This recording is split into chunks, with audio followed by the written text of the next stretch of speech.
يجب أن تبقى خالية من الأمتعة في جميع الأوقات.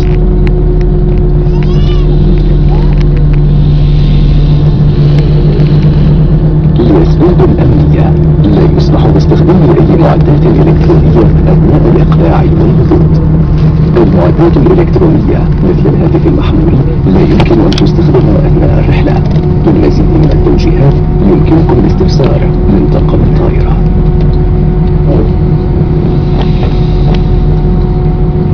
من فضلكم ربط حزام الأمان عند الإقلاع والهبوط، وعندما تكون علامة حزام الأمان